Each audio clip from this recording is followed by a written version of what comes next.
நாங்கள் வரும மருத்துவத்தை யோகா விஷயத்தை பல கோணங்களில் உங்களுக்கு புரிய வைக்கணும் தெளிய வைக்கணும்னு சொல்லியிருக்கோம்.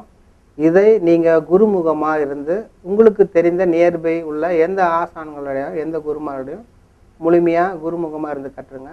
உங்களுக்கு வர்ம மருத்துவத்தில் ஒரு தெளிவு கிடைக்கணும்.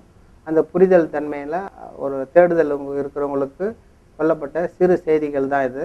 முறையாக குருமுகமாக கற்றுக்கிறது சிறப்பாக இருக்குன்றதை நான் சொல்ல விரும்புகிறேன். நன்றி. இயக்கப்படுறது முதுகு சார்ந்த வருமங்கள். முதுகு சார்ந்த வருமம் 25 பாயிண்ட் இருக்குது. அதில் ஃபஸ்ட்டு பாயிண்ட் இது பாருங்க. கழுத்தை இப்படி அழுத்தின உடனே இந்த இடத்துல ஒரு எலும்பு இருக்குது பாருங்கள். C7T1ன்னு சொல்லுவாங்க. கழுத்து எலும்பு முடிகிற இடம், முதுகு எலும்பு துவங்குற இடத்துல ஒரு எலும்பு இருக்கும். இந்த பாரு படைச்சிருக்கு பார்த்தீங்களா?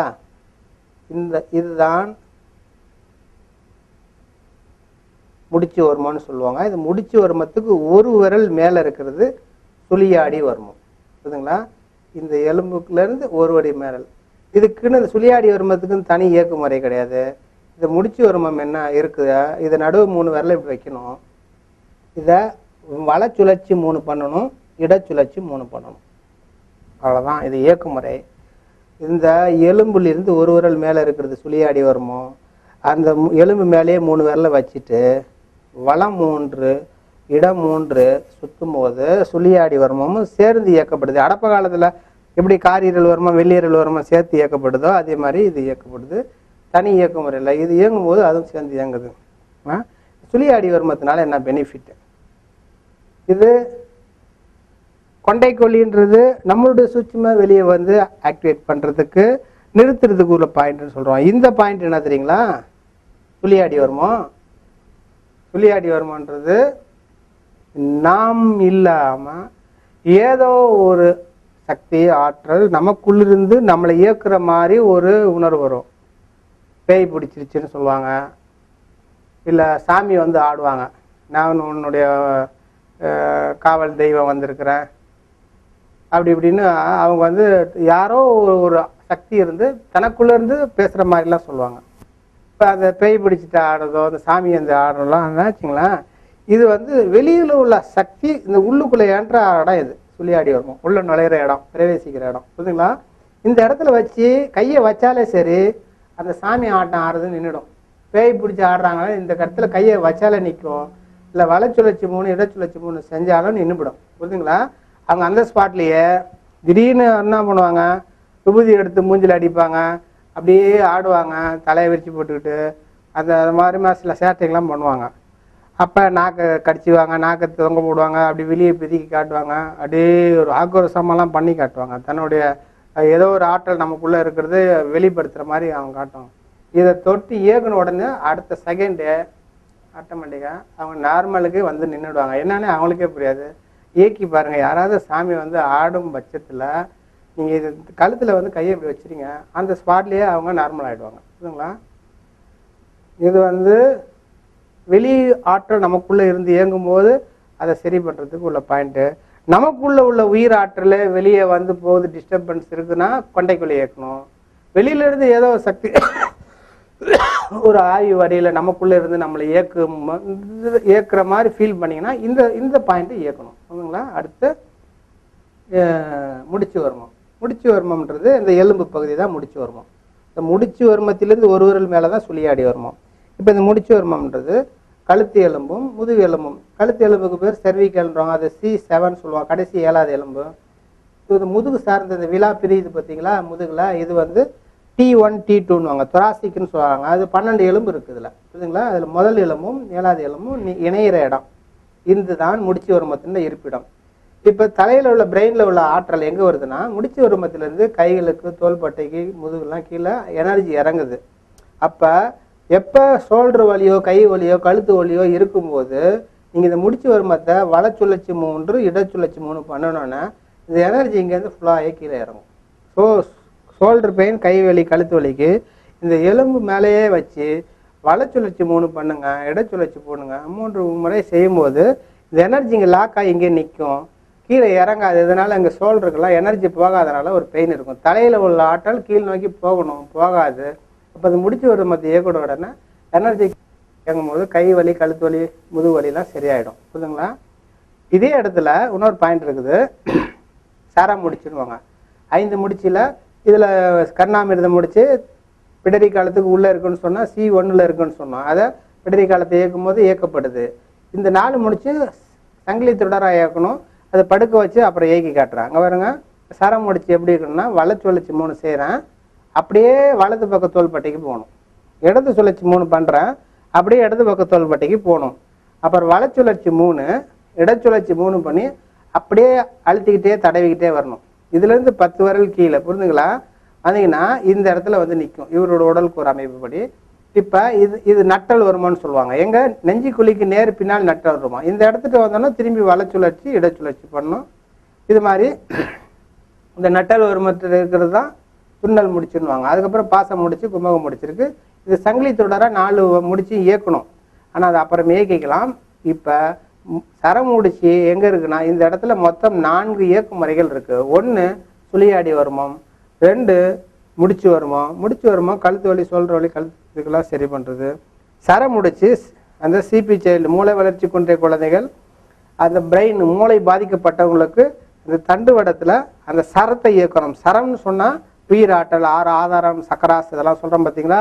பிராணமய கோஷத்தை இயக்குவதற்கு, உயிரை இயக்குவதற்கு பிரெயினை அந்த ஆற்றல் போய் அந்த சூட்சும தேகத்தை இயங்க வைக்கிறதுக்கு உள்ள பாயிண்ட். புரியுதுங்களா? யாரெல்லாம் பை பர்த்லேருந்தே பிறப்புலேருந்தே மூளையில் வளர்ச்சி குன்றிய குழந்தைகளாக இருக்கட்டும், ஆக்சிடென்ட் விபத்தாகி கைகாலெலாம் எல்லாம் கோமா ஸ்டேஜில் இருப்பாங்க, பக்கவாதம், கைகால் மெமரி லாஸ் ஆகிருக்கும், அவங்களுக்கெல்லாம் இந்த 4 முடிச்சியும் கண்டினியூ இயக்கும் போது பிரெயின் ஆக்டிவேட் ஆகிடும். புரியுதுங்களா? சரத்தை தூண்டணும்.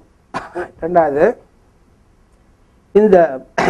இந்த இதில் இன்னொன்று இருக்குது, அகத்தாரை புறத்தாரைனுவோம். அது புறத்தாரைனா இங்கேருந்து இந்த எண்டு வரைக்கும் கொண்டு வருவோம். புறத்தாரையில் தும்மி காலத்துலேருந்து 7-6 விரல் கீழே வந்து அக்னி ஸ்தம்பம் இருக்கும். அந்த அக்னி ஸ்தம்பத்தை இருக்கும்போது அகத்தாரையும் புறத்தாரையும் 3 முறை வேகமாக இயக்கிட்டு அதுக்கப்புறம் நம்ம வந்து அக்னி ஸ்தம்பத்தை ஃப்ரண்ட்டில் நெஞ்சு பக்கத்தில் இயக்குவோம்.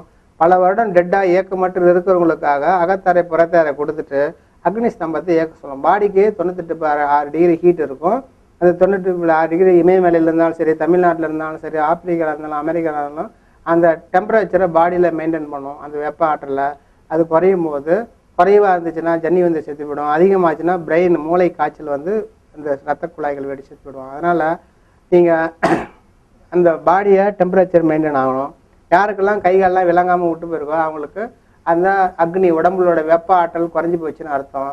அதனால் வெப்ப ஆற்றலை இயக்கணும்னா பல வருடம் இயக்க மட்டும் படுத்த படிக்கையாக இருக்கிறவங்களுக்கு அகத்தாரை, இந்த புறத்தாரையும் அகத்தாரையும் 3 முறை வேகமாக இயக்கிட்டு அந்த அக்னி ஸ்தம்பத்தை இயக்க சொல்லி ஆல்ரெடி முன்னாடி நெஞ்சு சார்ந்த வர்மத்தில் நம்ம கொடுத்துருக்கோம். விழா மார்பு தோள்பட்டை சார்ந்த வர்மத்தில் நான் தெளிவுபடுத்தியிருக்கிறேன். சரிங்களா? ஸோ இந்த இடம் புறத்தாரையினுடைய இயக்கம் அங்கே தான் ஸ்டார்ட் ஆகுது. இது அடிமுது வரைக்கும் வரணும். வேகமாக 3 முறை இயக்கணும். இந்த இடத்துல 4 வர்மங்கள் இருக்குது. 1 சுழியாடி வர்மம், 2 முடிச்சு வர்மம், 3 சரம் முடிச்சு, 4 புறத்தாரை.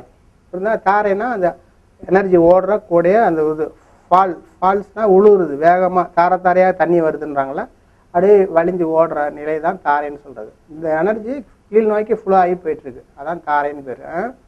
இது வந்து புறத்தாரை. 4 பாயிண்ட் ஆகிடுச்சு இந்த இடத்துல. இதுலேருந்து 3 விரல் கீழே இந்த முடிச்சு வருமத்திலேருந்து 3 விரல் கீழே இது வந்து நாகக்காலம். இந்த நாகக்காலத்தை எப்படி இயக்கணும்? நடுவு 3 விரலை வச்சுக்கணும், வல்லச்சுழற்சி 3 பண்ணணும், இடச்சுழற்சி 3 பண்ணணும்ங்களா. இது நாகக்காலத்தினோட பெனிஃபிட் என்ன யூசேஜ்? கர்ப்பப்பை குழந்தைய 1 மாதத்துலேருந்து ஃபுல்லாக 10வது மாதம் வரைக்கும் வளருவதற்கு ஒரு எனர்ஜியை ஆற்றலை கர்ப்பப்பைக்கு கொடுக்குற ஒரு முக்கியமான பாயிண்ட் நாகக்காலம். புரியுதுங்களா? நாகக்காலம் வந்து பிரெயின்ல இருந்து மூளையிலிருந்து ஐம்புலனுக்கு வர ஆற்றலை வந்து மோட்டார் நரம்புன்னுவாங்க. ஐம்புலன் மூளைக்கு போகிற செய்தியை சென்சாரி நரம்புன்றாங்க. ஒரு காலிங் பிள்ளை அடிக்குது, காது வழியாக மூளைக்கு போகும், இது சென்சாரின்னு சொல்லுவாங்க. ஒரு காட்சியை பார்க்குறோம், மூளைக்கு போகுது, யார் வந்திருக்காங்க, அதோ விசுவலாக பார்த்து வாங்கன்னு சொல்கிறோம், அப்போ இது சென்சாரி. அப்போ நம்ம போய் அவங்க அடுத்த கதவை திறக்கிறோன்னா செல்ஃபோன் வருது, காது மூலயமா மூளைக்கு போகுது. அது கையில் எடுத்து பேசுனா அது மோட்டார் நரம்பு, காதில் வாங்கி செய்தி போட்டால் சென்சாரி. இந்த மோட்டார் நரம்பும் சென்சாரி நரம்பும் பிரெயின்லேருந்து ஒரு கட்டளை இட்ட உடனே இது இயங்க ஆரம்பிக்குது. பார்த்தீங்களா, மூளைக்கு இங்கேருந்து எடுத்துகிட்டு போகிறது சரி, அங்கேருந்து இங்கே வந்தாலும் சரி, நாக காலத்தை டச் பண்ணி தான் போகும். மோட்டார் நரம்பும் சென்சாரி நரம்பும் ஒரு அந்த கமாண்டுன்னு சொல்லுவாங்க, அந்த கட்டளை ஆணையிடுறது, அந்த கட்டளை வந்து பிரெயினில் விடுற கட்டளை அனைத்தும் நாக காலத்திற்கு வந்து தான் போகுது, உடம்புல பாடிக்கே போகுது. மூளை சொன்னோன்னா கையினா கை டக்குன்னு போய் செல்ஃபோன் எடுக்காது, நேராக காலை எடுத்து போய் கதவை திறக்காது யாரோ வந்திருக்காங்கன்னு. அப்போ மூளை சொன்ன அந்த கட்டளை இங்கேருந்து பிரியுது, அந்த அந்த கமாண்டு வந்து இங்கேருந்து போகுது. புரியுதுங்களா? ஸோ ஒருத்தர் உடலில் எந்த அசைவு நடந்தாலும் சரி, நடக்கிறோம், காலை நீட்டுறோம், கையை மடக்கிறோம், உடம்பில் எந்த ஒரு மூமெண்ட் நடந்தாலும் சரி, நின்னாலும் சரி, குதிச்சாலும் சரி, ஒரு கழிச்சு படுத்தாலும் சரி, உடம்பில் எந்த ஒரு இயக்கத்தையும் மூளையின் கட்டுப்பாட்டில் நடக்குது. அதுக்கு அந்த இந்த பாயிண்ட் தான் நாகக்காலம். புரியுதுங்களா? யாரெல்லாம் பக்கவாதம் கைகால விழுந்து போன இயக்கமற்று விளங்காமல் இருக்கிறாங்களோ அவங்களுக்கு செயலற்று போச்சோ கண்டிப்பாக அது நாக காலத்தை இயக்குங்க. ஏன்னா மோட்டார் சென்சாரி நரம்பை இயக்குவதற்குரிய முக்கியமான பாயிண்ட்டு மூளையிலிருந்து ஐம்புலனுக்கு செய்திகளை எடுத்துகிட்டு போகிறதுக்கும், ஐம்புலன்லேருந்து உடல் உறுப்புகளுக்கு உடல் இருந்து ஐம்புலன்கள்லேருந்து மூளைக்கு கொண்டு போகணும், மூளையிலேருந்து ஐம்புலனுக்கு வரணும். அப்போ இந்த நாக காலத்தை இயக்க அந்த மோட்டார் சென்சாரி நரம்பு இயங்கும். நீங்கள் உடம்பு உட்காருங்க, நிற்கிறீங்க, குதிக்கிறீங்க, நடக்கிறீங்க, உருள்றீங்க, என்ன காலை நீட்டுறீங்க, கையை மடக்கிறீங்க, எந்த இயக்க முறைக்கும் நாக காலத்தில் கனெக்ஷன் வந்து தான் போகும். ஞாபகம் வச்சுங்க. அதனால் நாக காலம் முக்கியமான பாயிண்ட். சிபிஎல்லுக்கு மற்ற பிரெயின் ஸ்ட்ரோக் ஆனவங்களுக்குலாம் உண்டு. இது கர்ப்பப்பைக்கு மிக முக்கியமான பாயிண்ட் நாக காலம். அடுத்து முடிச்சு வருமத்திலிருந்து 4 விரல் கீழே, 3 விரல் இடது பக்கம், 3 விரல் வலது பக்கம். இதுக்கு பேர் கைச்சொலிக்கு வருமானு பேர். நான் எப்படி இயக்குறேன்னு பாருங்க. இதை ஷோல்டரில் கையை வச்சுக்கிறேன். முடிச்சு வருமத்திலேருந்து 4 விரல் கீழே, 3 விரல் வலது பக்கம், 3 விரல் இடது பக்கம். கையை கட்டவரில் இப்படி வச்சுக்கிட்டேன். காலை வந்து நான் எப்படி பாடி அமைப்பு பாருங்க. இடுப்பு வந்து சமமாக இருக்கணும், அப்படியே அழுத்தணும். அவர் முன்னாடி நவரக்கூடாதுன்னு சொல்லிடணும், டைட் பண்ணிக்கிட்டே இருக்கணும். புரியுதுங்களா? ஒரு 15 வினாடி நிற்கணும். இப்போ இதனால என்ன பெனிஃபிட்? கைச்சொலிக்கு வருமோன்னு பேர். கைச்சொலிக்கு வருமோன்னு கழுத்து வலின்னு யார் வந்தாலும் சரி, இந்த கைச்சொலிக்கு வரும்போதுக்கு ஈடு இணை எதுவும் கிடையாது. இப்படியாப்பட்ட கழுத்து வலியும் சரி, ஷோல்டர் வலி, கை வலி, எல்லாத்துக்குமே இந்த கைச்சொலிக்கு வருமோ பர்ஃபெக்டாக வேலை செய்யும். புரியுதுங்களா? கழுத்து வலிக்கு நிறையா பாயிண்ட் இருக்குது. பிரதானமான மேஜரான சிங்கிள் டச்சில் கழுத்து வலியை சரி பண்ணுற பாயிண்ட்டுன்னு சொன்னால் இது வந்து கைச்சொலிக்கு வரும்போது தான். கழுத்து வலிக்கு பர்ஃபெக்டாக எனர்ஜியை கொடுத்து ஸ்பாட்லேயே ரிலீஸ் பண்ணுற ஒரு முக்கியமான பாயிண்ட்டு கைச்சொலிக்கு வரும்போது. இதை ஒரே சிங்கிள் டச்சில் கழுத்து வலியை சரி பண்ணலாம். எப்படியாப்பட்ட கழுத்து வலியும் எவ்வளோ நாள் கழுத்து வலியும் இந்த பாயிண்டில் சரி பண்ண முடியும். கழுத்து வலிக்கு முக்கியமான பாயிண்ட்டு கைச்சொலிக்கு வருமோ. இன்றைக்கி போய் சென்னையில் சாஃப்ட்வேர் கம்பெனிலாம் எக்கச்சக்கமாக இருக்குது. லட்சக்கணக்கான பேர் அந்த கம்ப்யூட்டர் ரிலேட்டடு ஒர்க் பண்ணுறாங்க. இந்த ஈசிஆர் ரோட்லாம் பார்த்தீங்கன்னா எத்தனையோ பில்டிங்லாம் கிடக்குது. ஒரே ஒரு நீங்கள் ரூம் எடுத்துகிட்டு ஒன்றும் இல்லை, கழுத்து வலி, மூட்டு வலி, இடுப்பு வலிக்குன்னு இல்லை பாயிண்ட்டு அதை மட்டுமே இயக்குங்க. ஏன்னா 24 மணி அவங்க அப்படியே கழுத்தை அப்படியே வச்சுருக்குறாங்க, அந்த ஸ்க்ரீனையே பார்த்துட்டே இருக்கிறாங்க. விரல் மட்டும்தான் மூவ்மெண்ட் ஆகுது, அந்த விரலுக்கு மட்டும்தான் சொடுக்குறாங்க, அந்த கிளிக் பண்ணுறாங்க அந்த மவுஸை. வேறு எந்த உடல் இயக்க முறை 8 மணி நேரம் 10 மணி நேரம் கால் முட்டி தொங்கியே கிடக்குது. அப்போ இடுப்பு வந்து ஷாக் அப்சர் மாதிரி, இந்த எலும்பு வந்து ஷாக் அப்சர் மாதிரி டோட்டலாக அது அப்படியே இருக்கும்போது செயலற்று போய் துருப்பிடிச்சி போயிடுது. புரியுதுங்களா? ஒரு உறுப்பு செயலற்று போகுதுன்னு அர்த்தம் இயக்கமற்று, துருப்பிடிக்குதுன்னா இயக்கமற்று போச்சு, அதனால் துருப்பிடிக்குதுன்னு அர்த்தம். புரியுதுங்களா? அப்போ அவங்க 8 மணி நேரம் நான் ஸ்டாப்பாக ஒரே போஸ்டில் சேரில் உட்காந்து டோட்டலாக அது ஷாக் அப்சர் அடியில் டோட்டல் லோடிங்கு தான் இறங்கிட்டே இருக்கும், அதனால் செயலற்று போடுது. இந்த கழுத்து நான் ஸ்டாப்பாக அப்படியே இயக்கம், அப்படியே ஸ்க்ரீன்லேயே பார்க்குறாங்க, ஒரே டைரெக்ஷனில் பார்த்துட்டே இருக்கிறாங்க, கழுத்தை பல மணி நேரம் வச்சுட்டே இருக்கிறாங்க, அதனால கழுத்து வலி வருது.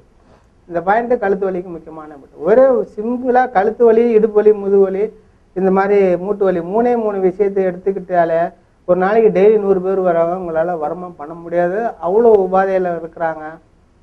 அது மாதிரி தொழிலில் கம்ப்யூட்டர் ரிலேட்டடு தொழிலில் பல லட்சம் பேர் வேலை செய்கிறாங்க அந்த ஏசிஆர் ரோடில் சென்னையில். இவங்களுக்கெல்லாம் இந்த கழுத்து வலி உபாதையில் அதிகமாக இருக்கிறாங்க. புரியுதுங்களா? இதை நேச்சுரலாக இயற்கையாக குணமாக்க ஒரு சிம்பிள் டெக்னிக் தான் கைச்சொலிக்கு வருவோம். சில பாயிண்ட் முன்னாடி நிறையா இருக்குது. ஒரு 2-3 கம்பைனாக பண்ணினீங்கன்னா வருடக்கணக்கில் இருந்த கழுத்து வலியை கூட சரி பண்ணலாம். பல வருட கழுத்து வலியை ஜாமாயி கட்ட மாதிரி இருக்கும், ஒரு ரேப மாதிரி அப்படியே திரும்புவாங்க. அதை கூட இதில் சரி பண்ணலாம். ஏதோ ஒரு சின்ன ஒரு கம்பைன் பண்ணி ஒரு 4-5 வருமா பாயிண்ட்டை சேர்த்து இயக்கும்போது பர்ஃபெக்டாக 100% ரிசல்ட்டு ரொம்ப ஃபாஸ்ட்டாக கிடச்சிரும். புரியுதுங்களா? அடுத்து கைச்சொலிக்கு வருமத்திலேருந்து 2 விரல் கீழே சிப்பி வருமா. அந்த கையை அப்படி பின்னாடி கொண்டு வர்றாரு, இதுதான் சிப்பி வருமா. இது இந்த முதுகு சிப்பி போன்ற அமைப்பு இருக்குது, அதனால சிப்பி வருமான்றான். ஒரு சிப்பியை கவுத்து வச்சா எப்படி இருக்குமோ அது மாதிரி இருக்குதுன்றான்.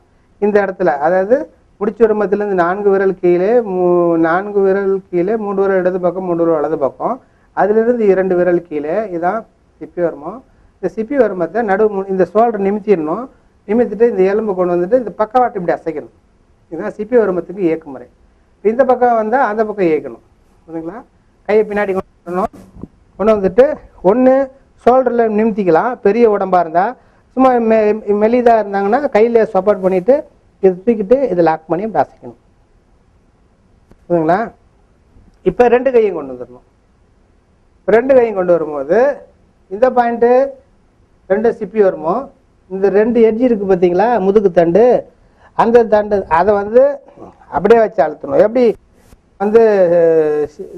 கைச்சொலிக்கு அழுத்தணும்னா அதே மாதிரியே அதுனா 4 விரல் மேலே, இது 6 விரல் கீழே, 4 விரல் கீழே, இது 6 விரல் முடிச்சு வருமத்திலேருந்து அப்படியே டைட் பண்ணி அப்படியே அழுத்திட்டே இருக்கணும். புரியுதுங்களா? இது சிப்பி முனை வருமோ, இது சிப்பி வருமோ, இது சிப்பி முனை வருமோ. இது நடுவில் இருக்குது முதுகு தண்டில், இது சிப்பி சுழி வருமோ, இது சிப்பி சுழி வருமோ. வளச்சுழற்சி பண்ணணும், இடச்சுழற்சி பண்ணணும். சிப்பி சுழி வருமத்துக்கு சென்டராக இருக்குது, முதுகு தண்டு வடத்தில் நடுவுலையே இருக்கிறது சிப்பி சுழி வருமோ, வளச்சுழற்சி இடச்சுழற்சி. சிப்பி முனை வருமோ, முதுகு தண்டு 2 எட்ஜி ஓரம். இந்த சிப்பி வருமா இந்த 2 எலும்புக்கு இந்த எட்ஜில் இந்த எட்ஜில் நடுவில் இருக்குது, இது சிப்பி வருமம். இப்போ சிப்பி வருமம் பலனா, சிப்பி முனை வருமம் பலனா, இது ஷோல்டருக்கு எனர்ஜி கொடுக்கும், கைகளுக்கு ஆற்றல் கொடுக்கும், கழுத்துக்கு ஆற்றல் கொடுக்கும். எல்லா எலும்பு இணைப்பு முட்டில் வலி இருக்குன்னு வச்சுங்க, அந்த நெய்ப்பொருள் கடக்குன்னு சவுண்டு கேட்குதுன்னா, எங்கெல்லாம் எலும்பு இணைப்புகளை ஒரு பெயின் இருக்குதோ அந்த மூட்டு இணைப்புகளை நெய்ப்பொருளை உருவாக்குறது சிப்பி வருமத்தோட முக்கியமான வேலை. சரிங்களா? எவ்வளோ வலி இருந்தாலும் சரி இந்த சரப்பையும் சிப்பியும் சேர்த்து இயக்கும் போது. புரியுதுங்களா? இப்போ இந்த இடத்துல காட்டுறோம், இது இந்த கீழே இது இப்படி பக்கவாட்டில் அசைச்சா சிப்பி வருமோ, கீழே சைடில் அடியில் கோத்து வெளிமுகமாக அசைக்கணும். 3 விரல கோத்து இப்படி வெளியே வரணும், திரும்பி உள்ளே போகக்கூடாது. இப்படி தான் எடுக்கணும். நான் கை போகிற மாதிரி இருக்கும், ஆனால் உள்ளே போகல. இப்படி தான் வெளிமுகமாக கொண்டு வரேன், லூஸ் கொடுத்துட்டா வெளிமுகமாக கொண்டு வரேன். புரியுதுங்களா? திரும்பி ரிவர்ஸில் போகக்கூடாது, இப்படி தான் இயக்கணும். போகும்போது கையை லூஸ் கொடுத்துட்டு இப்படி தான் இயக்குறான், திரும்பி விட்டுட்டு லூஸ் கொடுத்துட்டு போய் இயக்குறான். ரிவர்ஸில் இப்படி போகக்கூடாது. வெளிமுகமாக 3 முறை இயக்குனீங்கன்னா கழுத்துலேருந்து முதுகு வரைக்கும் எவ்வளோ பெயின் இருந்தாலும் ரிலீஸ் ஆகும். இதுக்கு பேர் சரப்பெயின் பேர். சரம்னா அந்த முதுகு தண்டில் ஓடுற எனர்ஜி ஓட்டத்துக்கு சரம். அந்த காற்று தங்கி இருக்கிற பை இந்த இடத்துல இருக்குன்றான் சூட்சுமத்தில். அடுத்து பார்த்தா பையெல்லாம் இங்கே இருக்காது, ஸ்கேன் பார்த்தா தெரியாது. ஆனால் சித்தர்கள் இங்கே சரத்துக்குன்னா அது ஒரு பைய இருக்குது, காற்றினால் ஆன பை இங்கே இருக்குது. இந்த பையை ஆக்டிவிட்டி ஸ்டிமுலேட் பண்ணால், தூண்டுதல் பண்ணால், இயக்குனா மூச்சு பிடிப்பு முதுகில் வெயிட்டு தூக்குறோம், மூச்சு பிடிச்சிக்கிச்சுன்றாங்க. எவ்வளோ மூச்சு பிடிப்பு கழுத்துலேருந்து படக்ஸ் வரைக்கும், இடுப்பு அடிமுதுகு வரைக்கும் எங்கே வலி இருந்தாலும் சரி, எவ்வளோ மூச்சு பிடிப்பு இருந்தால் மூச்சு பிடிச்சிக்கிச்சுன்னுவாங்க. இதை இயக்கணும் உடனே பெயின் ரிலீஸ் ஆகிடும். புரியுதுங்களா? சில சமயம் சாப்பிட்டு நெஞ்சு பிடிச்சிருக்கும், அதுக்கு நேர் பின்னாடி மூச்சு பிடிச்சிக்கிச்சுன்னுவாங்க. அப்பயே இந்த சரப்பையை இயக்கணும் உடனே சரியா போயிடும். புரியுதுங்களா? அடுத்து இது சிப்பி வருமோ, இது சிப்பி முனை வருமோ.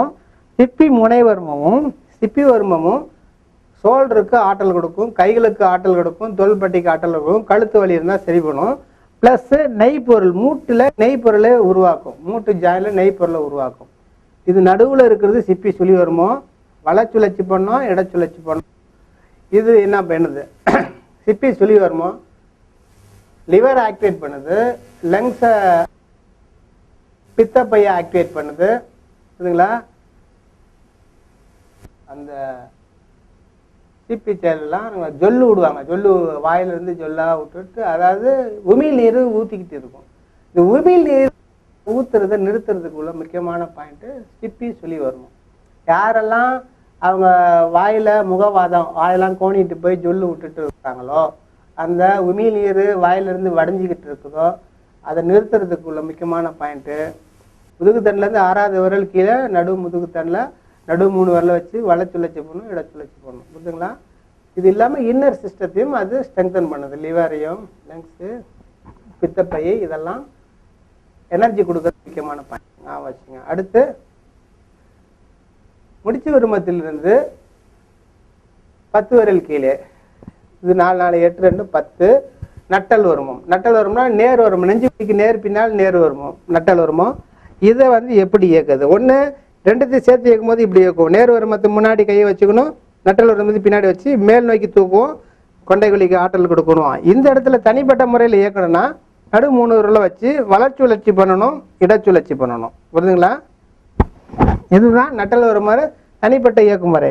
நேர் வருமத்தோடு சேர்த்து செய்யும் போது முன்பக்கம் 3 விரலை டைட் பண்ணிட்டு பின்பக்கம் வச்சுட்டு டைட் பண்ணிட்டு மேல் நோக்கி தூக்கும் போது கொண்டை குழிக்கு எனர்ஜி கொடுக்கும், ஆற்றல் கொடுக்கும். புரியுதுங்களா? இது இல்லாமல் தண்டு வடத்தில் சரத்தை தண்டு வடத்தை நட்டு எள்ளுனா நட்டு வச்ச எள்ளு. நட்டு வச்ச எள்ளுனா எள்ளுன்னு சொன்னால் எலும்புன்னு அர்த்தம், நட்டு வச்ச எலும்புன்னு அர்த்தம். புரியுதுங்களா? இது அதனால சென்டராக இருக்குது முதுகு தண்டில், அதனால இதுக்கு பேர் நட்டு எள்ளு வருமானு பேர், நட்டல் வருமம். நட்டு வச்ச எள்ளுனா நட்டு வச்ச எலும்புன்னு அர்த்தம் அந்த வர்மம். அப்போ இந்த வர்மம் அந்த அமைப்பு இருக்கிறனால அதுக்கு ஒரு காரண பேராக வச்சுருக்குறாங்க. இது ஞாபக சக்திக்கு முக்கியமான பாயிண்ட். உள்ளங்கை வெள்ளை வருமம், திலத்த காலம், நட்டல் வருமம் ஞாபக சக்திக்கு முக்கியமான பாயிண்ட்டு. யாருக்கெல்லாம் மெமரி லாஸ் ஆகிருக்குதோ அவங்களுக்கெல்லாம் இந்த பாயிண்ட்டை கொடுங்க, மெமரி ரீகால் ஆகும். சின்ன குழந்தைங்க படிக்காதவங்களுக்கெல்லாம் அவங்களுக்கெல்லாம் கொடுங்க, ஞாபக சக்தி நல்லா வரும். புரியுதுங்களா? நட்டல் வருமம். இந்த நட்டல் வருமத்துக்கு இது அதே இடத்துல முடிச்சிருக்குது, அதுதான் துண்ணல் முடிச்சுன்னு சொல்லுவோம். இந்த 4 முடிச்சிய அப்புறம் சேர்த்து இயக்கலாம். இதோட கண்டினியூஸாக சங்கிலி தொடராக இயக்கணும். ஒரு கடைசியாக குப்பரை படுக்க போட்டு 4 எடுத்து இயக்கி காட்டுறேன். இதுக்கு நடுவில் இருக்குது இந்த ஓரம் எட்ஜில் இருக்கிறது பொலி வருமம். ஆல்ரெடி நான் அந்த கர்ப்பப்பைக்காக சொல்லியிருக்கிறேன். புரியுதுங்களா? இந்த பொலி வருமன்றது முடிச்சு வருமத்திலேருந்து 10வது விரல், அதாவது நட்டல் வருமத்துக்கு 2 ஓரம். பொலின்னு சொன்னால் எட்ஜின்னு அர்த்தம், அந்த வரப்புன்னு அர்த்தம். புரியுதுங்களா? அந்த வாய்க்காடு நடுவில் ஒரு ஓரம் இருக்குது பார்த்தீங்களா, ஜனங்க நடந்து போவாங்க, அது வரப்புன்றது எட்ஜின்னு அர்த்தம். இதை அழுத்துறேன், அழுத்திட்டு அப்படியே மேல் நோக்கி தூக்கணும். இதில் அப்படியே நேராக ஸ்ட்ரைட்டாக அழுத்தணும். சிப்பி கை சுளிக்கு வருமத்தையும் சிப்பி முனை வருமத்தையும் ஸ்ட்ரைட்டாக டைரெக்டாக அழுத்தணும். இதில் அழுத்திக்கிட்டு மேல் நோக்கி தூக்கணும். புரியுதுங்களா? அப்படி தூக்கும்போது இது ஜென்ஸுக்குன்னா ஒன்றும் பிரச்சனை இல்லை, அப்படி தூக்கலாம். பெண்கள் தாய்மை அடைஞ்சிருக்கும் போது இடுப்பு வலி வந்துருச்சு, அப்போ எலும்பு விரிஞ்சு கொடுக்கும், குறி வழியாக அவங்களுக்கு அந்த குழந்தை வெளியே வரும்.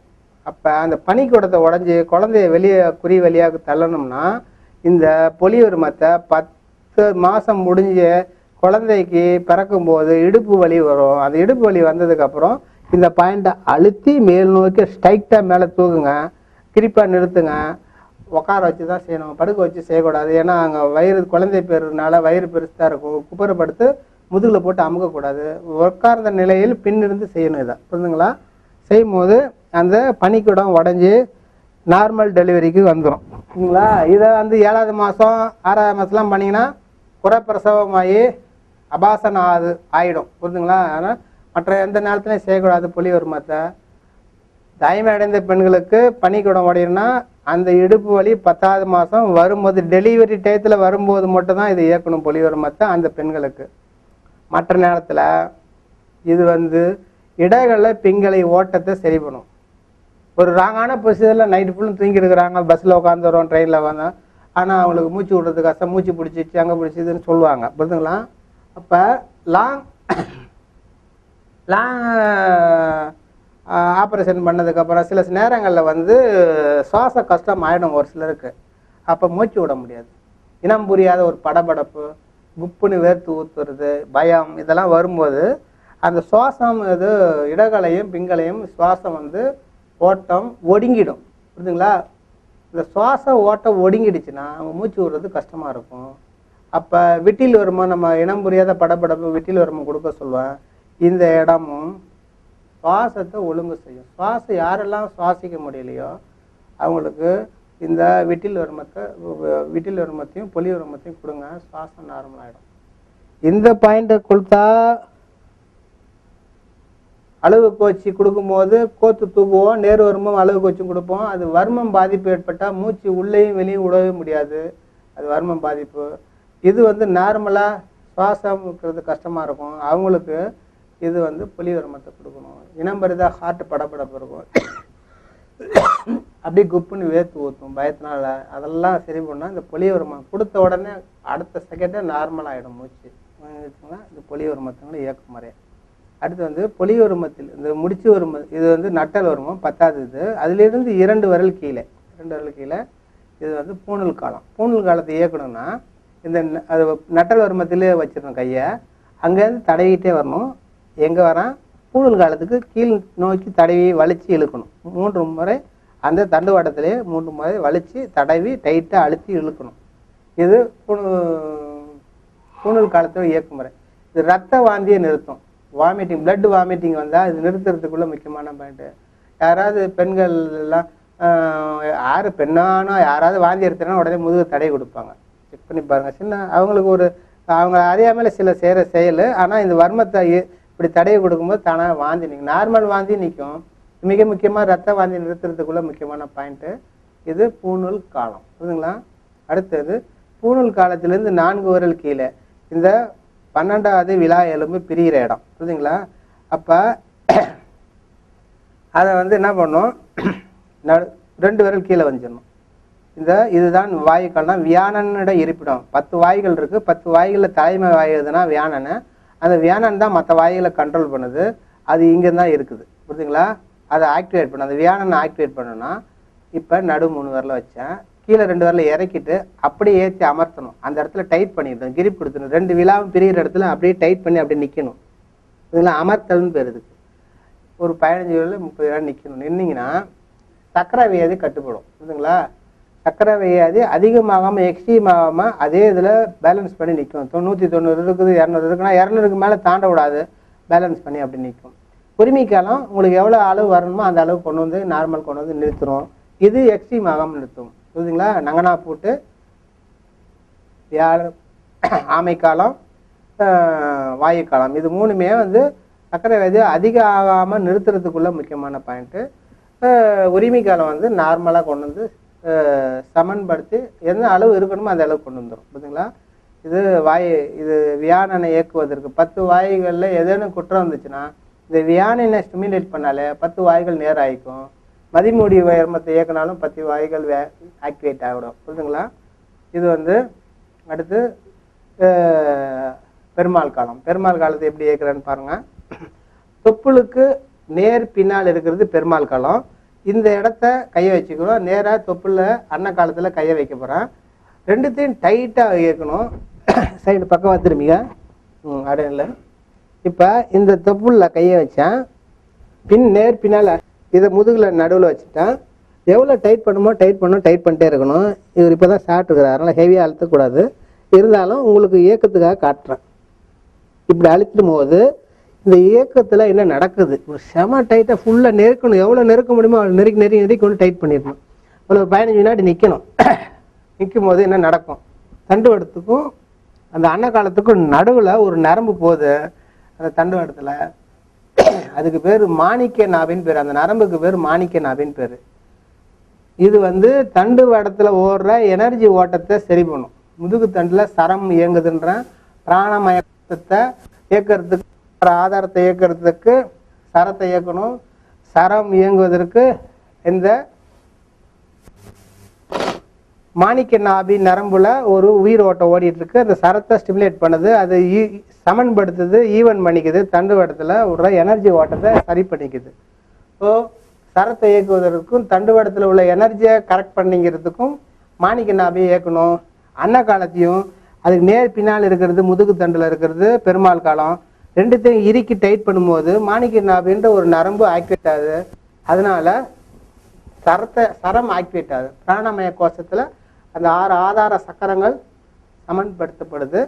இந்த அன்ன காலத்துக்கு நேர் பின்னால் இருக்கிற பெருமாள் காலத்துலலாம் இப்படி டைட்டா கிரிப் கொடுக்கறதுனால பெருமாள் காலம்ன்ற ஒரு வர்ம புள்ளி இயக்கப்படுது. அதனால என்ன பலன்கள்னா தொண்டை புனல் கோலம், அதாவது தைராய்டு சுரப்பி ஆக்டிவேட் பண்ணுது, சிறுநீரக பாதையை இயக்குது, புரியுதுங்களா, கிட்னியை ஆக்டிவேட் பண்ணுது, கழிவு மண்டலத்தை இயக்குது, மோசனை அதெல்லாம் போகிறதுக்கு, யூரின்லாம் போகிறதுக்கு இது முக்கியமாக பெருமாள் காலம் ஸ்டிமுலேட் பண்ணுறோம். புரியுதுங்களா. அடுத்து இப்போ இயக்க போகிறது பாயிண்ட் வந்து நங்கனா பூட்டு. இந்த நங்கனா பூட்டுனா எங்கே இருக்குது பாருங்க. இது படக்ஸு எங்கே பிரியுதோ அந்த கேப் வருது பார்த்தீங்களா, இது வந்து 4 விரல் மேலே, 3 விரல் இடது பக்கம், 3 விரல் வலது பக்கம். சின்ன குழந்தைங்களுக்கு ஒரு பள்ளம் இருக்கும். இந்த பள்ளத்தை கரெக்டாக கையில் வச்சுட்டு டைட்டாக அழுத்தணும். புரியுதுங்களா. அழுத்திட்டு எவ்வளோ அழுத்தமாக கிரிப் கொடுத்துடணும். வெளிமுகமாக 3 சுழற்சி பண்ணி அப்படியே அது சுண்டி அப்படியே வந்து வெட்டி விடணும். புரியுதுங்களா. சுண்டி வெளியே வலிச்சு விடணும். இது நங்கனா பூட்டுடைய ஒரு இயக்குமுறை. 2 இயக்குமுறை இருக்குது நங்கனா பூட்டுக்கு. எங்கே இருக்குதுன்னா இந்த படக்ஸு எந்த இடத்துல அந்த தசை பிரியுதோ அந்த கடைசி எண்டுலேருந்து 4 விரல் வைக்கணும். இவர் என்னோட ஹைட்டாக இருக்கிறனால இந்த பள்ளம் தான் கணக்கு. புரியுதுங்களா. என் விரல் அளவு கிடையாது, பேஷனுடைய அளவு. அப்போ இதுலேருந்து 4 விரல், 3 விரல் இடது பக்கம், 3 விரல் வலது பக்கம். ஏன்னா இதுலேருந்து 6 விரல் கீழே, ஏதாவது வாயு காலத்துலேருந்து 6 விரல் கீழே வரணும். இல்லைன்னா இங்கே இருந்து 4 விரல் மேலே, 3 விரல் இடது பக்கம், 3 விரல் வலது பக்கம். இப்போ இது ஒரு இயக்குமுறையில் இடுப்பு வலி போயிடும். எவ்வளோ ரேபா மாதிரி இருக்கிறாங்க, குனிய முள்ள நிமிர முள்ளனா கூட எப்படியாப்பட்ட இடுப்பு வலி, அடி முதுகு வலி யாருக்கு இருந்தாலும் இது ரிலீஸ் ஆகும். புரியுதுங்களா. இன்னும் ஒரு இயக்குமுறை சொல்கிறேன் பாருங்கள். இதை அடுத்து அழைச்சிட்டேன். வெளிமுகமாக 3 சுழற்சி, உள்முகமாக 3 சுழற்சி. புரியுதுங்களா. அந்த இடத்துலையே சுழற்சி இப்படியே வரணும். கையை ரொம்பலாம் அகட்டலாம் கூடாது, அங்கேயே சுற்றணும். புரியுதுங்களா. அழுத்திக்கிட்டு அழுத்தின நிலையிலேயே சுற்றணும். இது வந்து சர்க்கரை வியாதியை கட்டுப்படுத்தும். வாயுக்காலம் நங்கனா பூட்டு வெளிச்சுழற்சி உள்சுழற்சி, ஆமைக்காலம் சர்க்கரை வியாதியை கட்டுப்படுத்தும். உரிமை காலம் சர்க்கரை வியாதியை சமன்படுத்தும். என்ன அளவு இருக்குமோ அது வந்துடும். புரியுதுங்களா. இந்த இடுப்பு வலிக்கு ரொம்ப பேர் என்கிட்ட வந்து எக்கச்சக்கமான பேர் இடுப்பு வலிக்கு வந்துருக்குறாங்க. நான் ஸ்டாப்பாக பல மணி நேரம் 2 வீலர்லையோ காரில் லாங் ஜேர்னி பண்ணுறவங்களுக்கு இடுப்பு லோயர் பேக் பெயின் வலிக்கும். ஒரே இடத்துல உட்காந்து அதிகமாக வேலை செய்கிறவங்களுக்கு இந்த லோயர் பேக் பெயின் இருக்கும். இது சாக் அப்சர் மாதிரி தான், கடைசி எலும்பு முட்டுற இடம். இது L4 L5ல பாதிப்பு வந்துச்சுன்னா இங்கே நரம்பு கம்ப்ரஸ் ஆகும், டிஸ்க்கு ப்ராப்ஸ் ஆகும்.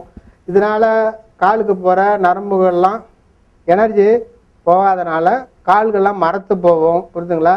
ஸோ எதுவாக இருந்தாலும் இடுப்புக்கு கீழே எங்கே பெயின் இருந்தாலும் இதை கொடுத்தா இடுப்பு வலி ரிலீஸ் ஆகும். இது டிஸ்க் பிளாப்ஸு, எலும்பு நரவு கம்ப்ரஸு, இப்படி எதெல்லாம் இங்கிலீஷ் ஆங்கில மருத்துவம் ரிப்போர்ட் கொடுப்பாங்க. இந்த நங்கனா பூட்டு முக்கியமான பாயிண்ட். லோயர் பேக் பெயின் யார் வந்தாலும் சரி, அடி முதுகு வலி யாருக்கு இருந்தாலும் நங்கனா பூட்டு பர்ஃபெக்டாக வேலை செய்யும். வச்சுங்க. இதில் இது இடுப்பு வலிக்கு தான் பாயிண்ட்டு. இந்த நங்கனா பூட்டிலிருந்து, நங்கனா பூட்டுன்றது படெக்ஸ் எங்கே பிரியுதோ இதுலேருந்து 4 விரல் மேலே, 3 விரல் இடது பக்கம், 3 விரல் வலது பக்கம். இல்லைனா T12னும் 12வது விலா எலும்பு பிரிகிற இடத்துலேருந்து 6 விரல் கீழே, 3 விரல் வலது பக்கம், 3 விரல் இடது பக்கம் வச்சுங்க. எப்படி வேணாலும் அளவு எடுத்துட்டா அதான் வரும், நாம வச்சுங்க. இல்லைனா இதிலிருந்து 22 விரல் சுழியாடி வருமத்திலிருந்து முடிச்சு வருமத்திலிருந்து 22வது விரல் இந்த இடத்துக்கு வரும். வந்து 3 விரல் இடது பக்கம், இங்கே தான் நங்கனா பூட்டினோட இருப்பிடம். அங்கேருந்து அளந்தால் 22 விரல் வரணும். இதுலேருந்து யாருன்னா 6 விரல் வரணும். இங்கே இருந்து போனால் 4 விரல். எந்த கோணத்தில் வேணாலும் அளவு எடுத்துக்கலாம். ஆனால் கரெக்டாக எக்ஸாக்டாக அந்த பாயிண்ட்டை கரெக்டாக வச்சு இயக்கணும். அடுத்து இது வெளிச்சுழற்சி பண்ணி சுண்டி விட்டா இடுப்பு வலி போகும். வெளிச்சுழற்சி பண்ணி உள்சுழற்சி பண்ணால் சர்க்கரை வியாதி போகும். புரியுதுங்களா. இதுலேருந்து சென்டராக வந்தீங்கன்னா இது முதுகு தண்டுவாடம் இருக்கும். இது 2 எட்ஜி வச்சுக்கணும். வச்சு அழுத்திட்டு டைட் பண்ணணும். அப்படியே நங்கனா பூட்டை நோக்கி பிரித்து விடணும். 2 பக்கமும் அப்படி 2 கட்டை வரனால அழுத்திக்கிட்டே இப்படி பிரித்து விடணும். புரியுதுங்களா. டைட்டாக அழுத்திக்கிட்டே பிரித்து விடுங்க. அப்படி பிரித்து விடும்போது நங்கனா பூட்டு வரைக்கும் பிரிக்கணும். இடுப்பு வலி போகும். இந்த பாயிண்ட் இயக்கிறதுக்கு பேர் பேரல் வருமோன்னு பேர். இந்த பேரல் வருமத்துக்கு 2 இயக்குமுறை இருக்குது. ஒன்று அழுத்தி நங்கனாப்பூட்டை நோக்கி பிரித்து விடுறது ஒரு இயக்குமுறை. இது இடுப்பு வலியை போக்கும். அதே அந்த முதுகு தண்டுவாட்டத்தில் 2 ஓரம் எட்ஜில் கையை வச்சுக்கிறீங்க. அழுத்தின நிலையிலேயே மேல் நோக்கி அப்படி தூக்கணும். டைட்டாக மேலே தூக்கணும். கிரிப்பாக தூக்கிட்டு இருக்கணும். உடனே இறக்கக்கூடாது. ஒரு 10-15 நாள் நின்றுட்டு மெதுவாக கை எடுக்கணும். இந்த பேரல் வருமத்தில் 2 இயக்குமுறை. பக்கவாட்டில் நங்கனாப்பூட்டை நோக்கி விரிச்சா இடுப்பு வலி போகும். அழுத்திக்கிட்டே மேல் நோக்கி தூக்குனீங்கன்னா மூலம் இறங்கியிருந்தா, மலக்குடல் கீழே இறங்கியிருந்தா மேலே தூக்கிக்கும்.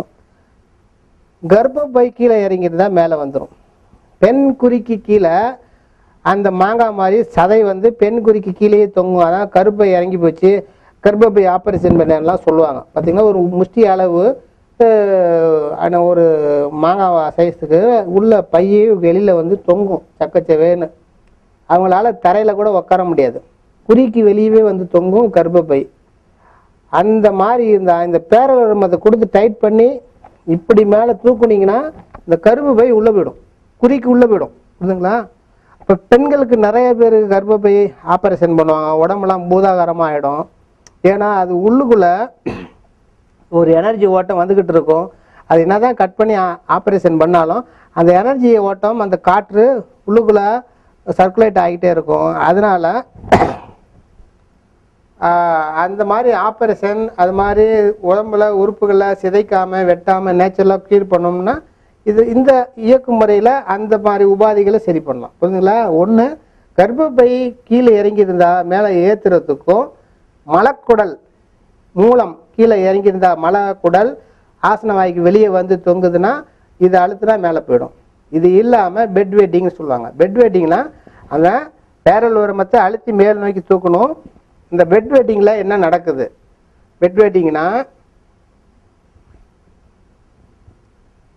படுக்கையில் நினைவு இல்லாமல் அவங்க யூரின் போயிடுவாங்க. சின்ன குழந்தைங்க அதிகமாக போவாங்க. அப்போ எந்த குழந்தையாவது உங்களுக்கு யூரின் அன்கான்சியஸாக போகிறாங்க. ஓரளவுக்கு வளர்ந்த குழந்தை, கை குழந்தைங்க போகிறது இயற்கை, ஒன்றும் பிரச்சனை கிடையாது. பள்ளி படிப்பு படிச்சுட்டு இருப்பாங்க, ஓரளவுக்கு பெரிய குழந்தைய வளர்ந்துருவாங்க. இருந்தாலும் படுக்கையில் யூரின் போவாங்க. அதை நிறுத்துறதுக்கு இந்த பாயிண்ட் அழுத்தி மேலே தூக்கின உடனே அது உடனே யூரின் நின்றுடும். நீங்கள் செக் பண்ணி பாருங்கள். அன்னைக்கு நைட்டு, இன்னைக்கு வறுமை இயக்கணும், அன்றைக்கி நைட்டு கண்டிப்பாக யூரின் போக மாட்டாங்க. பெட் வெட்டிங்கை நிறுத்துறதுக்குள்ள முக்கியமான பாயிண்ட். அடுத்து பேரல் வர்மத்து 2வது இயக்கு முறையில் ஒன்று மலக்குடலை மேலே ஏற்றிக்கிறதுக்கோ, கர்ப்பப்பை கீழே இருந்த மேலே ஏற்றுறதுக்கோ, 3வது படுக்கையில் யூரின் கான்சியஸ் இல்லாமல் போகிறவங்களுக்கு இது நிறுத்துகிற பாயிண்ட்டு. அடுத்து நங்கனாப்பூட்டிலிருந்து, அதாவது பேரல் வர்மத்திலிருந்து 3 விரல் கீழே அந்த சென்டராக டைட்டாக அந்த எஜ்ஜில் வைக்கிறோம் முதுகு தண்டில், உள்முகமாக 3 சுழற்சி பண்ணணும். இது வலம்புரி காலம், இடதுபுரி காலம். வலது பக்கம் இருக்கிறது வலம்புரி காலம், இடது பக்கம் இருக்கிறது இடதுபுரி காலம். இது யூரினரி ட்ராக்கை ஆக்டிவேட் பண்ணுது, சிறுநீரகத்தை சரி பண்ணுது, பிளாடரை. இதிலும் அன்கான்சியஸாக பெட் வெயிட்டிங், தூக்கத்தில் கனவு நிலையில் படுக்கையில் யூரின் போகிறாங்கன்னா இந்த பாயிண்ட்டை இயக்குனா யூரினை படுக்கையில் போகிறது சரியாயிடும். புரியுதுங்களா?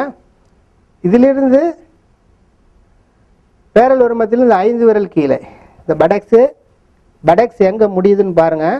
இந்த முடிகிற இடத்துல, இந்த சதை முடிகிற இடத்துல இதோட முடிஞ்சிடும். இந்த எலும்பு இதோட முடிஞ்சிடும். புரிஞ்சுங்களா? இது முடிஞ்சிடும்னா கடைசி டெட் எண்டு, இந்த எண்டு பாருங்கள். இது மசில் வந்துகிட்டே இருக்கும். பட்டை எலும்பு, இதுக்கு பேர் பட்டை எலும்பு இருக்கும், முக்கோணமாக இருக்கும். இது புரியுதுங்களா? L4 L5க்கு அப்புறம் இந்த இடத்த பட்டை எலும்பு முடிஞ்ச உடனே படக்ஸ் சதை எலும்பு முடிஞ்சிடும், சதை துவங்கும். இந்த கடைசி மசில் எங்கே முடியுதோ, இந்த காடி எங்கே இருக்குதோ அது எண்டில் வந்து கையை வச்சிருங்க. அந்த எலும்போட டைட் பண்ணிவிடுங்க. வெளிமுகமாக சுழற்சி பண்ணணும். இதுலேருந்து 5 விரல் கீழே காம வச்சிங்க. கரெக்டாக அந்த கேப் வர துவங்குற இடம், இது 2 பக்கமும் அது பட்டை எலும்பு இப்படி வந்து முடியும். இந்த வச்சிங்க, அழுத்துருங்க. அழுத்திக்கிட்டே வெளிமுகமாக சுழற்சி பண்ணணும். டைட்டாக வெளிமுகமாக சுழற்சி பண்ணணும். புரியுதுங்களா? இதுக்கு பேர் நாய் இருப்பு காலம். இந்த நாய் இருப்பு காலம் எதற்காக செய்கிறோம்? நாய் இருப்பு காலம் வந்து செக்ஸுவலுக்கு மிக முக்கியமான காமம். உடல் உறவு கொள்ளும்போது பெண் குறியில் அந்த மதன நீர் காம நீர்னு வரும். ஆணுக்கு வந்து விந்து வருவதற்கு முன்னால் ஒரு பிசுபிசுப்பு திரவம் வரும். புரியுதுங்களா? அந்த திரவம் வரும்போது அந்த உயிரணுக்கள் வேகமாக நீந்தி வருவதற்காக அந்த பிசுபிசுப்பு திரவம் வரும். ஆண் உச்சநிலை அடையிறதுக்கு முன்னாடி அந்த காம உணர்வுகள் தூண்டப்படும் போது ஆண் குறியில இந்த பிசு பிசு திரவம்ன்றது காம நீர் மதன நீர்னுவாங்க. அதுக்கு பேர் பிந்து கிடையாது, புரியுதுங்களா? அந்த நீர் எதுக்கு வருதுன்னா அந்த உயிரணுக்கள் வேகமா நீந்தி பெண் குறி அந்த கர்ப்பப்பைக்குள்ள வேகமா போய் அந்த கருமுட்டையை அடையிறதுக்காக அது அந்த லூப்ரிகேஷன் வருது ஆணுக்கு. பெண் குறியில இதே லூப்ரிகேஷன் வரும், காம நீர் மதன நீர். அது எதற்காகனா ஆண் குறி ஃப்ரீயா உள்ள போய் வருவதற்காக அந்த வலுவழுப்பான ஒரு திரவம் சுரக்கப்படும், புரியுதுங்களா? அந்த திரவம் இருந்தால் தான் அவங்களுக்கு அந்த இன்பம் வந்து அந்த செக்ஸுவல் இன்பம் வந்து ஒரு நல்லா இருக்கும். இல்லைன்னா அவங்க ஏதோ ஒரு நரக வேதனை அனுபவிக்கிற மாதிரி அதெல்லாம் அதுக்கு சில ஜெல்லெல்லாம் வாங்கி உள்ளெல்லாம் தடவிலாம் யூஸ் பண்ணுறாங்க. சிலவங்க ஒரு சிலருக்கு அந்த உடல் உபாதை இருக்குது, புரியுதுங்களா? அந்த இருக்கும் பட்சத்தில் இப்போ நம்ம என்ன பண்ணுறோம், இந்த நாய் இருப்புனா நாயை குத்த வச்சு உட்காரோம். நீங்கள் உட்காரும் போது அந்த படக்ஸ் எங்கே உட்காருது, அந்த எலும்பு படிகிற இடம், தசை துவங்குற இடம், புரியுதுங்களா? அதை தான் நம்ம இயக்கி காட்டினா கடைசி முடிகிற எலும்புக்கிட்ட மசில் துவங்குற இடத்துல டைட் பண்ணி வெளிமுகமாக சுழற்சி பண்ணி விட்டுட்டிங்கன்னா அந்த காம நீர் மதன நீர் உற்பத்தி ஆகும், புரியுதுங்களா? ஆண் குறி பெண் குறியை ஸ்ட்ரெங்தன் பண்ணும். கர்ப்பப்பையே அந்த அந்த சிஸ்டம் சொல்லுவாங்க, அதெல்லாம் அந்த இனவிருத்தி மண்டலம் சொல்கிறாங்களா, அதை ஸ்ட்ரெங்தன் பண்ணுறதுக்கு உள்ள முக்கியமான பாயிண்ட்டு. அந்த மதன நீர் காம நீரை உற்பத்தி பண்ணுற மிக முக்கியமான பாயிண்ட்டு. இதுக்கு பேர் நாயிருப்பு காலம். செக்ஸுவல் சம்மந்தமான அது ஃப்ரீயாக இருக்கும் உங்களுக்கு. அது ஒரு வலி வேதனை அனுபவிக்க முடியாது. நம்ம சுகத்தை அனுபவிக்கிறதுக்காக செக்ஸு போய் அது வேதனை அனுபவிக்கிற மாதிரி ரொம்ப இருக்க இடம், அது ஒரு நரக வேதனையாக இருக்கும்.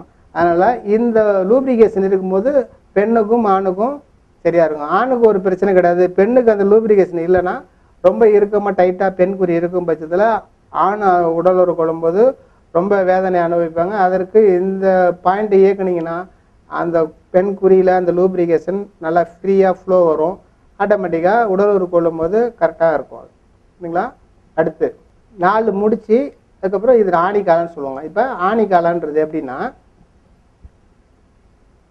இந்த தண்டு வடம் டெட் எண்டு வந்து போது இந்த படக்ஸ் பிரியுது பார்த்தீங்களா, பிரியிற இடத்துல இந்த எண்டு முடியும் போது ஒரு சிறு முடிச்சிருக்கும். கரெக்டாக இங்கே கையை வச்சிங்கன்னா நீங்கள் உட்காரும் போது சில சமயம் இப்படி ராங்காக இப்படி அசைஞ்சு தரையில் உட்காரும் பட்சத்தில் சுருக்குன்னு அப்படி ஊசி குத்துற மாதிரி எடுக்கும், அப்படி விண்ணுன்னு தெரிக்கும். அதுதான் ஆணிக்கலாம். அந்த முதுகு தண்டு வடத்தினோட அடி அந்த எலும்பினுடைய முனை, புரியுதுங்களா? வால் எலும்பினோட முனை டிப்பு, புரியுதுங்களா? அதுதான் ஆணிக்காலன்னு சொல்லுவாங்க. இந்த வருமானத்தில் பாயிண்ட் கடைசி அது ஆணிக்காலன்றது கண்களுக்கு ஆற்றலை கொடுக்கக்கூடிய ஒரு முக்கியமான பாயிண்ட்டு. அந்த வால் எலும்புல ஒரு வலி இருந்துச்சுன்னா இந்த பாயிண்ட்டை அப்படி ஏந்தி தூக்குனால வலி போயிடும், புரியுதுங்களா? இந்த விரலை 2 படக்ஸ் நடுவில் இந்த மசில்ஸுக்கு நடு விரலை வைங்க. இதை அப்படியே லேசாக அந்த எலும்பு தெரியும், எலும்பை தூக்கி டைட் பண்ணும் போது அந்த கிரிப் தெரியுதா, அப்படி ஜிவ்னு அப்படி சுருக்குன்னு அப்படி கரண்ட் ஷாக் அடிக்கிற மாதிரி அடிக்கும். அழுத்தின உடனே அந்த வலி போயிடும். ஏந்தி லேசாக டிப்பை மட்டும் அப்படி மேலே தூக்கிட்டு இறக்கிடணும், ஹெவியாக அழுத்தாதீங்க. ஆனால் எவ்வளோ அந்த அடி, அதாவது அந்த அந்த 2 படக்ஸ் நடுவில் அந்த எலும்பு டிப்பில் வலி இருந்தால் உடனே ரிலீஸ் ஆகிடும். ஏந்திட்டு அப்படி இறக்கி நடு வரல மட்டும்தான் கொடுக்கணும். அப்படியே 2 படக்ஸு நடுவில் சந்தில் விடுங்க, அப்படியே ஏந்துங்க, அந்த எலும்பு டச் ஆகும். அப்படி தூக்கிட்டு மெதுவாக இறக்கிடுங்க, அவ்வளோதான். இது ஆணி காலத்தில் இயக்குமுறை. வால் எலும்பில் உள்ள அந்த டிப்பில் உள்ள வலி போயிடும், புரியுதுங்களா? அடுத்து 4 முடிச்சு எப்படி இயக்குறது சொல்கிறாங்க. அந்த சிபி செயல் மூளை வளர்ச்சி குன்றிய குழந்தைகளுக்கு அந்த 4 முடிச்ச சங்கிலி தொடர் ஆகிக்கணும். இப்போ இயக்க போகிறேன் பாருங்க. இது சரம் முடிச்சு கையை சைடில் வையே, இப்படி கீழே அதை வையே, அந்த கையை வையே, அப்போ கூட அப்படி தான் இருக்கேன். நெத்திய தரையில் வையா, என்னடான்னு பார்த்தேன் கை. இப்போ கரெக்டாக இருக்கும். இப்போ இதான் முடிச்சு வருமோ, வலை சுழற்சி பண்ணுறேன். இது சரம் முடிச்ச வலை சுழற்சி பண்ணி அப்படியே வலது பக்கம் தோள்பட்ட பக்கம் போகிறேன். இடது சுழற்சி பண்ணி இடது பக்கம் தோல் பக்கம் போடுறேன். வலை சுழற்சி 3 பண்ணுறேன், இட சுழற்சி பண்ணுறேன். அப்படியே தடவிக்கிட்டே வரேன். எங்கே 10 விரல் கீழே முடிச்சு ஒரு சரம் முடிச்சிலேருந்து 10 விரல் கீழே இங்கே துண்ணல் முடிச்சிருக்கு. நட்டல் ஒரு மத்துக்கிட்ட இருக்கிறது தான் துண்ணல் முடிச்சு, புரியுதுங்களா? அந்த துண்ணல் முடிச்ச வலை சுழற்சி 3 பண்ணேன், இட சுழற்சி 3 பண்ணேன். அப்படியே கை எடுக்கக்கூடாது, தடைக்கிட்டே வரேன். T12 அதாவது வாயு காலம் இருக்கிற இடத்துக்கிட்ட வரேன். இந்த இடத்துல வந்து பாசம் முடிச்சிருக்குது. வலை சுழற்சி 3 பண்ணுறேன், இட சுழற்சி பண்ணுறேன். T12னா தொராசிக்னுவோம், முதுகு எலும்புல 12வது எலும்பு இருக்கிற இடம். அப்படியே வந்தேன், இதுக்கு மேலே எங்கே வந்தேன், படெக்ஸ் பக்கம் திருப்பிடணும். கை 3 விரல் உள்ளே போகாது. அந்த கும்பக முடிச்சு எங்கே இருக்குதோ, அது ஆணி காலம் எங்கே இருக்கோ அந்த இடம் டிப்பு தான் கும்பக முடிச்சு. நடுவு விரல விட்டேன், இங்கே வலை சுழற்சி பண்ணுறேன், இடம் சுழற்சி பண்ணுறேன். இதுக்கு வந்து நடுவரல விட்டு வலாம் சுழற்சி இட சுழற்சி பண்ணால் கும்பகம் முடிச்சுட்ட இயக்குமுறை. லேசாக அப்படி ஏந்தி தூக்குனா ஆணி காலத்தோட இயக்குமுறை. ஆணி காலத்தை ஏந்தி தூக்கும் போது வால் எலும்பில் வலி போயிடும். கும்பகம் முடிச்சுக்கு இப்படியே 3 இயக்கிட்டே வரேன். இந்த பாசம் முடிச்சு வந்தோன்னா இப்படி கையை கொண்டு வந்துட்டு கையை இப்படி திருப்பிடணும், நடுவரில் மட்டும் உள்ளே விடணும். அந்த வாழை எலும்பு பகுதியை வலம் ஒரு சுழற்சி, நடுவரில் வல பக்கம் 3 சுழற்சி, இடது பக்கம் 3 சுழற்சி. இந்த விரலை மட்டும் வலம் இடம் சுழற்சி பண்ணணும். இந்த 4 முடிச்சு சங்கிலி தொடரை இயக்கும்போது பிட்யூட்டரி கிளாண்டு, பீனியல் கிளாண்டு இயக்கப்படும். சிபிச்செல் மூளை வளர்ச்சி குன்றிய குழந்தைகள் கரெக்டாக அந்த பிரெயினை இயக்குவதற்குள்ள முக்கியமான பாயிண்ட் இது. கர்ணாமிரதம் முடிச்சு, இது 4 முடிச்சு சங்கிலி தொடராக இயக்கணும், கேப் விடாமல் கையை எடுக்காமல் இருக்கணும். பிடரி காலத்தை இயக்கும் போது கர்ணாமிரதம் முடிச்சு இயங்கும். இது 4த்தையும் சங்கிலி தொடராக இயக்கும் போது மொத்தம் 5 முடிச்சும் இயக்கப்படும் போது சூட்சும தேகத்தில் சரத்தை இயக்குறதுனால பிரெயினில் உள்ள எனர்ஜி ஆக்டிவேட் பண்ணி பிட்யூட்டரி பீனியல் கிளாண்ட் இயக்கப்படுது. அதனால் மூளை பாதிக்கப்பட்ட எல்லாருக்குமே இந்த 4 முடிச்சே கண்டினியூவாக இயக்கணும். சரிங்களா? இது முதுகு சார்ந்த வருமம் 25 பாயிண்ட் இப்போ விளக்கியிருக்கிறேன். இதோட என்னுடைய வர்மா சிலபஸ் இந்த இயக்குமுறை முடியுது. இது இல்லாமல் நிறைய சிலபஸ் இருக்குது, அது வேறு வேறு வீடியோவில் சொல்கிறேன்.